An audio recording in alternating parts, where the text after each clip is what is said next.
Hello everyone. Today we discuss about Ampere-Circuital law. Ampere-Circuital law states that the line integral of magnetic field induction B over any closed path in vacuum is equal to mu naught times the total current threading the closed path. तो ampere circuital law है, इसके according क्या है, मतलब इस definition क्या कह रही है कि अगर एक वायर है और उसमें करंट आई फ्लो हो रहा है तो आपको पता है कि इसके अराउंड मैग्नेटिक फील्ड का एक लूप जनरेट हो जाता है। मैग्नेटिक फील्ड का एक लूप जनरेट हो जाएगा। एम्पियर सर्कुटल लॉ के अकॉर्डिंग क्या है कि ये जो मैग्नेटिक फील्ड का लूप बनेगा इसको अराउंड, इसके अराउंड, वायर के अराउंड, जिसको हम मैथमेटिकली कैसे लिखेंगे, ऐसे ये पूरा क्लोज है तो क्लोज लगा दिया, बी मैग्नेटिक फील्ड पूरी पूरी इसकी सर्कुम्फ्रेंस के रिस्पेक्ट में बनी है तो डी एल आ जाएगा, बी डॉट डी एल। तो इसको सिंपली हम ये कह सकते हैं कि जो मैग्नेटिक फील्ड का लूप बना है करंट कैरिंग वायर के अराउंड इज इक्वल टू, यानी वो किस पे डिपेंड करता है, या हम कह सकते हैं डायरेक्टली प्रोपोर्शनल टू करंट। ये इक्वेशन है एम्पियर सर्कुटल लॉ, यानी इस करंट कैरिंग कंडक्टर के अराउंड जो मैग्नेटिक फील्ड का लूप होगा वो किस पे डिपेंड करता है, उसकी वैल्यू, उसका मैग्नीट्यूड किस पे डिपेंड करता है, करंट पे। जितना ज़्यादा आप करंट फ्लो करवाएंगे, magnitude of current is greater than magnetic field integration with respect to length is also भी greater. This is the ampere circuital law.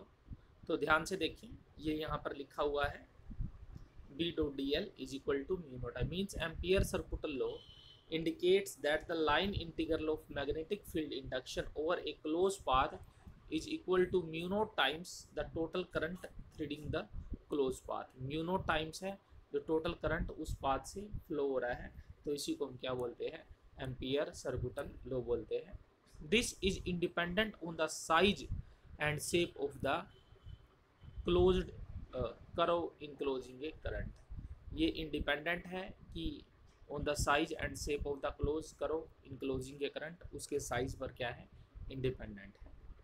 तो बी डॉट डी एल किसकी इक्वल हो जाएगी, म्यू नॉट आई की equal हो जाएगी।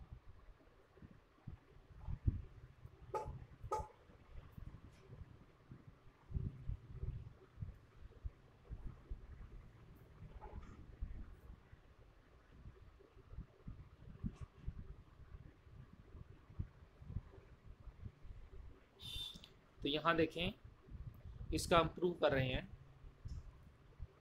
तो consider a long straight conductor X Y. तो एक X Y long straight conductor है, ये कंसीडर किया है, lying in the plane of paper, let I be current through it. इसके अंदर करंट कितना है, आई है।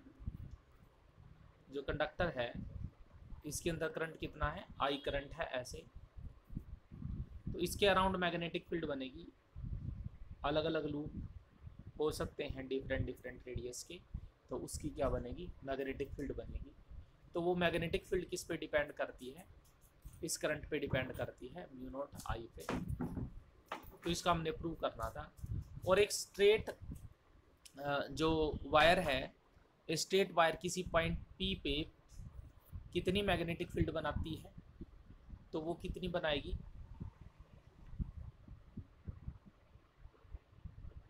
मैग्नेटिक फील्ड की वैल्यू कितनी आई थी, mu naught I divide by 2 pi r. इसके कुल वैल्यू आई थी जब हमने स्ट्रेट कंडक्टर की वजह से वैल्यू निकाल ली थी, तो हमारे पास वैल्यू कितनी आई थी, mu naught I upon 2 pi r, जहाँ पर आर क्या है, इसके सेंटर से वायर के जो पी पॉइंट है उनके बीच की डिस्टेंस। तो ये वैल्यू आई थी हमारी जिसकी हम बात कर रहे थे, B is equal to mu naught I upon 2 pi r. अब क्या है, हमने इसको प्रूव करना है। तो देखिए इंटीग्रेशन किया है, close B dot D l, B की वैल्यू पुट की है, mu naught I upon 2 pi r. यहाँ पर लेंथ है, इसका इंटीग्रेशन करेंगे तो ये भी 2 पाई आर आ जाएगा। तो इसका इंटीग्रेशन करने पर क्या मिला, ये देखिए 2 पाई आर 2 पाई आर, इस 2 पाई आर से ये 2 पाई आर कैंसिल हो जाएगा, वैल्यू कितनी आ गई, म्यू नॉट आई के इक्वल आ गई। तो हमने यहाँ पर क्या देखा, जो close integration of B dot D l है उसकी वैल्यू किसके इक्वल आई है, म्यू नॉट आई के इक्वल आई है।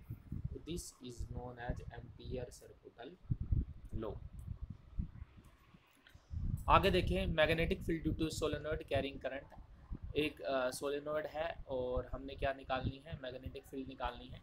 देखो सबसे पहले हम देख लेते हैं सोलेनोइड क्या होता है। सोलेनोइड एक वायर होती है, long straight wire in the form of helix, यानी ये लॉन्ग स्ट्रेट वायर है जो हेलिक्स की फॉर्म के अंदर इसको इस तरह से वाउंड किया है।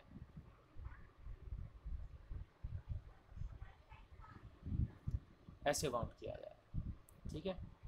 तो इसको एक बार ध्यान से देखें आप, ये जो एंड है ये वाला, इसको हम कुछ इस तरीके से बना सकते हैं। ये करंट ऊपर है, ये नीचे है, तो यहाँ से करंट क्या है, अपवर्ड है, वहाँ से क्या है, करंट डाउनवर्ड। तो इस तरफ ये कौन सा पोल होगा, ये साउथ पोल की तरह एक्ट करेगा। यहाँ पर करंट बाहर है, यानी जो बाहर वाली जो ये साइड है इस पर करंट अपवर्ड है और अंदर वाली है डाउनवर्ड है, तो किसकी तरह एक्ट करेगा, साउथ पोल की तरह एक्ट करेगा।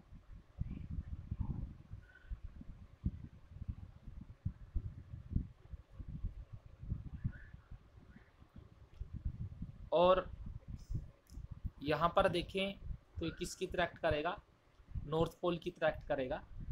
इस बात का आप ध्यान दें।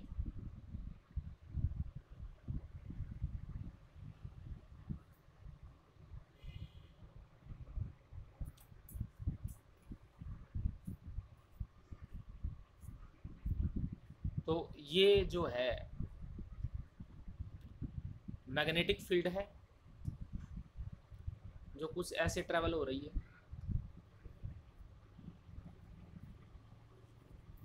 यानी सोलेनोइड के अंदर की मैग्नेटिक फील्ड है।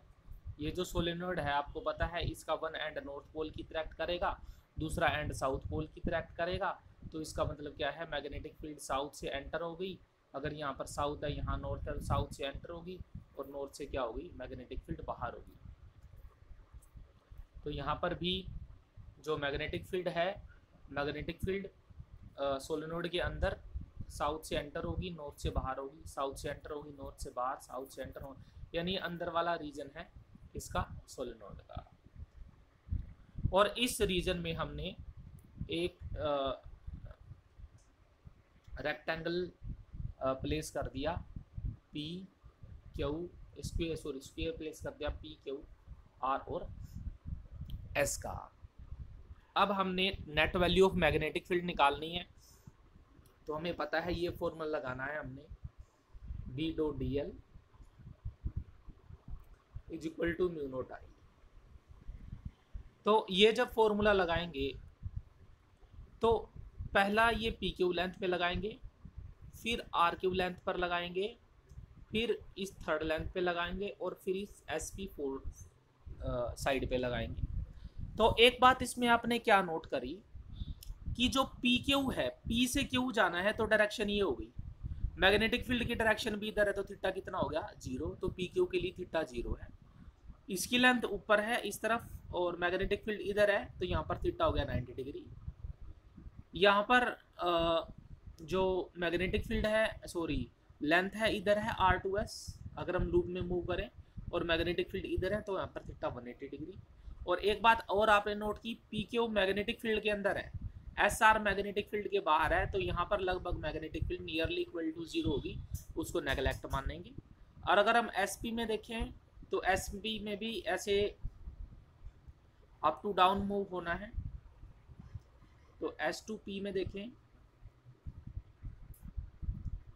Up to down, magnetic field इधर है तो यहाँ भी एंगल कितना है 90 डिग्री। तो यहाँ देखें जो बी डॉट डी एल है हमने पहले पी क्यू वायर के लिए लगाया, फिर आर क्यू के लिए, फिर एस आर के लिए और पी एस के लिए।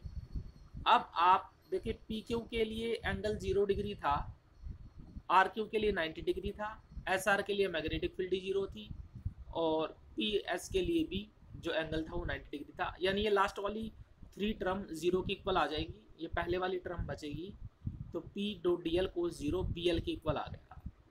इस बात का ध्यान रखें, ये किसके इक्वल आ गया, बी एल की इक्वल आ गया।